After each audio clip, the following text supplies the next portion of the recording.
Hi, everybody. It's Alex Jarett with another leadership briefing, this time with my good friend, John Szeder. John, how are you? Hey, doing great. It's great to have you here. For those of you who don't know John yet, John is a technology leader and chief technology officer focused on high volume applications for both consumer and enterprise applications. Before we get started, if you like this video or you're listening on the podcast, be sure to watch all of our videos and links to our podcast channels at 𝗙𝗂𝗁𝗡𝗏𝑒𝗡𝑖𝑣𝑒𝑠club.com. John, the topic for today is future-facing leadership. So what do you mean by that? What are we talking about here? This is going to sound funny, but we're talking about what it's like to be a farmer. So I grew up on a farm in northern Canada, and my father at the end of the year, it didn't matter how the crop was, whether it was a good crop or a bad crop. He'd stand and take a look at the grain and all the hay bales and everything that we got. And he would always say to himself, next year is going to be better. And I remember being mystified by that when the years were good and understanding it when the years were bad. And then I realized that that was a ritual that he did every year at the end of the harvest as a moment to sit down and reflect and say, okay, what does next year mean for me? What did I learn this year? What do I have to do differently for next year to be better? And he would always say it out loud, which was always kind of a weird thing for me as a kid watching. And I realized that was one of his rituals to prepare for the coming year. And I think I've embraced that wholeheartedly. You know, growing up on a farm and leading engineering teams are not that different in that regard. You're going to come to a certain point when you've shipped a product and you got to sit down and say, okay, what do we do differently to make this better next year? Well, if you think about it, first of all, it sounds almost like a spiritual thing for your dad, not just a business thing. It's like he's sitting there looking at the fruits of his labor, right? Mm-hmm. And the team's labor and saying, what can we do better? And I get to see him with a straw in his mouth. Right. Yeah, exactly. That's about accurate. And it got me to start doing the same thing. Right. And, you know, a lot of people have the post-mortem process as this ritual where everyone, hey, let's open up one of these websites with the 3 columns and we're going to put this thing in the internet and we're going to share it at the end of the meeting and then nobody's going to think about it anymore. In some ways, it's a little disappointing. Having the conversation is good, but it's great if you can actually internalize it. So I always tell people, it's like, what do you really want to do to make next year better? And then when you come to that moment, sit down and say, did you do the things that you thought you were going to do to make next year better, and holding people accountable to that? So how do you recommend someone start that process? Is it something they do on their own, reflect for a day, take a half a day or take a day or two on their own? Do they bring their team together or both? All the above. You don't know where the curator of success for the future is going to be in your organization. Maybe it's not you. Maybe it's someone else. Maybe it's somebody who cares deeply about this. Maybe you all vote on it. Or maybe you say this is the guy who decided not to attend this meeting and we're going to tag him in Slack. And that's going to be his job to ask this question. I don't know. Every organization is different, right? But you want to sit down and say, okay, what are we going to do to make next year better? And then commit to it so that either at the halfway point or at the finish line of the next year that you say, oh, did we do the things that we said that we're going to do? I have a very specific practice with a lot of leaders and a lot of folks to sit down and say, I'm going to start doing this thing. I'm going to spend the next 3 months talking about it. Then we're going to spend 3 months rolling it out. And then I'm going to spend the next 6 months holding people accountable to it. And you just keep repeating that at quarterly engineering meetings or at one-on-ones with folks from time to time as a reminder that accountability is coming for the things that we said that we want to do for the organization. Oh, I like that. So this isn't just a thoughtful exercise. This is, what are some of the things that we're going to do better? And then you put them on the goals for the next year. Yeah, absolutely. Right? And you put a year to it so that you can sit down and, like, for this year, sit down and say, what are we going to do in 2026 that is going to make it better than 2025? And that makes it really tangible, because putting that date commitment to it to say, okay, we're going to tie this to what we're going to do next year that's different and or better. And it's funny because I had this conversation with an executive on LinkedIn fairly recently where he's like, here's the 6 things that you need to do to be better in 2026. And we got into a little bit of a disagreement about the 6th one in his conversation because it was wrong. You're not going to make yourself better in 2026 by committing to this thing. And had a private conversation afterwards with him pointing out that some of the things that worked for 2023 no longer work in 2026 because the marketplace has changed. So if leaders are listening now or watching right now, what are the 3 things that should be on everybody's list, or you would recommend they could highly consider?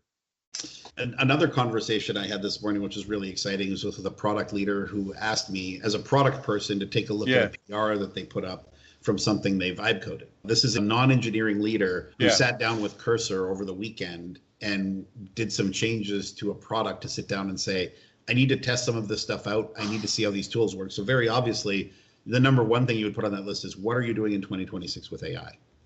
Right? Yeah. And not just what initiatives am I going to start? What programs am I going to spearhead? What tools are you paying $20 a month for out of your learning budget or on your personal credit card to become a better operator or a better executive? If you don't get in with both hands into these tools to understand how it's going to impact your bottom line, then you can't expect the other people in the organization to do the same. Well, I think that's a good one for everybody. I mean, we've officially entered the age of AI. There's no getting around that. I think that everybody that I've spoken to agrees you can't be on the bench on this one. You got to start playing with it. And some of the best application areas that I've heard to begin with are just AI as a team member. You don't necessarily need to make it an autonomous leader of something yet. So what would be some of the other one or two areas that should be on someone's list they should consider for next year? The next thing is to figure out how you're going to do more with less. Right? You take a look at that spine-chilling announcement from Salesforce. We need 4,000 less heads next year because of AI. That's the reality. You may not control that decision. You might be on the receiving end of P&L changes and or headcount and budget. So sit down and figure out how to do more with less. And that was a prediction I made earlier in the year. The best survivors of the coming change to the marketplace are the people who are going to be 10 times better than the person sitting next to them by the end of next year, and making sure that you are taking advantage of all the tools to be more efficient. It used to be that you could manage 3 to 5 direct reports and you check a little box and collect your paycheck. Those days are over. You have to be able to sit down and say, I can run a 15 to 20 person organization single-handedly using all the tools at my disposal in order to be considered successful or functioning at a successful level, not even exceptional anymore. And making sure that you can reach that bar and leap over it, exceed the bar, don't just hit the bar in that case. So I think the way to look at it, this isn't about just CEOs going out there and cutting a lot of jobs. It really is about the future, is that the people that are going to be more successful, more productive, are going to be able to get more done with less, just like you're saying. That's got to be the attitude that you got to take. That's good advice. Anything else that you want to add? We've talked about just managing change before we started this recording. Why don't you touch on that? Because it seems like this is the year of change. Next couple of years are the year of change. And it's not just that the change that's happening now is hard, because a lot of it's going to be about hard staffing decisions and who to keep and who to cut. Being able to react to those conversations swiftly, and I don't want to say it in a way that's kind of horrifying, but at 3 different companies in my career, I've independently earned the nickname Darth Szeder. Sometimes you've got to make a hard decision, and the change of pace is increasing. That's the role.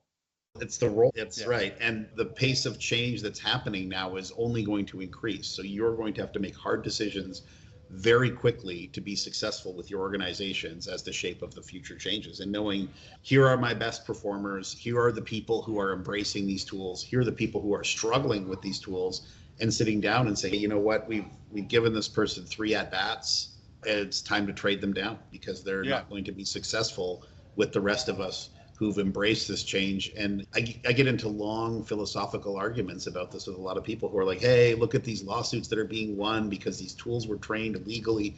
That's great. You know what? The genie doesn't get put back in the bottle. The small fines that are being issued right now, a couple $2 billion to Anthropic here, whoever else is paying a settlement there, those settlements are going to happen. And you might sit down and say, I don't want to use these tools because they were trained against pirated technology and the principle says this is wrong. Those tools are here to stay. And after all the settlements are said and done, if you take that principled stand to say, I'm not going to do any of this, at the end of the day, you're going to be the head of the wrong list, right? That's super good advice. And unfortunately, it's real advice and it's business. So I think the other side is to look at it in a more positive fashion and embrace the change. And it 100%. Isn't about getting rid of people. I mean, things change. We've gone through industrial revolutions before. We're about to go through a technology-based industrial revolution type of thing, and it's already starting. The people that change with the change and embrace it are the ones that thrive. And if you're concerned, like all of us, about responsible AI, make sure that you're the person in there that's helping the enterprise do what they need to do, but you're the voice of being responsible in That's right. a productive way. This has been another great segment on your series on executive engineering leadership. John, we really appreciate you taking the time to do this for the community. And again, if somebody wants to reach out to you, I assume they're welcome to do so. Absolutely. I'd love to help people understand the implications of what's happening in the world around them right now. Appreciate that. John, great to see you again. Looking forward to the next one.